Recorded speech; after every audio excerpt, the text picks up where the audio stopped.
As we know everyone has lots of desires.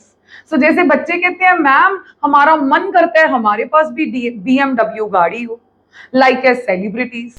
So they are willing to buy, but they don't have ability to buy that. हाँ, तो उसको economics की sense में Dzire कहते हैं, माना मियर wish.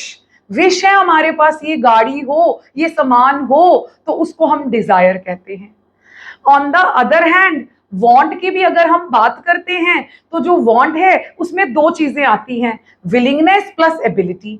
Ability का मतलब होता है purchasing power, but sometimes ability भी है, परचेजिंग पावर भी है, विलिंगनेस भी है, बट कभी कभी हम खरीदना नहीं चाह रहे होते हैं ड्यू टू सम रीजंस, सो उसको हम वांट कह देते हैं।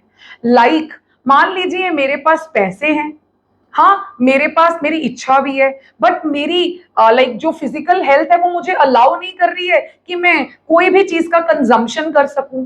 तो मान लीजिए मैं गोलगप्पा खाना चाहती हूँ या वड़ा पाव खाना चाहती हूँ, लेकिन पैसे भी हैं, इच्छा भी है, बट मेरा थ्रोट पेन है, तो I won't go for the same. So that is want, but ये वांट बन जाएगी demand. Demand is basically extension of want, right, जिसमें चार चीजें आती हैं। लेकिन ये शुरू करने से पहले मैं आपको थोड़ा सा क्रक्स की फॉर्म में बताऊंगी वांट के बारे में भी। सो डिजायर मियर विश है, वांट जिसमें दो चीजें आती हैं, विलिंगनेस प्लस एबिलिटी। हाँ खरीद भी सकते हैं, हाँ, लेकिन इसको वांट की ही एक्सटेंशन है जिसमें दो चीजें और ऐड हो जाती हैं, willingness, ability, time and price. आप विलिंग भी हैं, आप एबल भी हैं, आप उसको खरीद भी रहे हैं, किस टाइम पे खरीद रहे हैं, मतलब अब गर्मी है तो हम एसी की डिमांड करेंगे, कितने प्राइस पे खरीद रहे हैं, जब प्राइस कम होगा तो हम डिमांड ज्यादा करेंगे। सो इकोनॉमिक्स में डिमांड के कॉन्सेप्ट में चार चीजें आती हैं, डिजायर इज मियर विश, वांट में दो चीजें हैं, एबिलिटी एंड विलिंगनेस।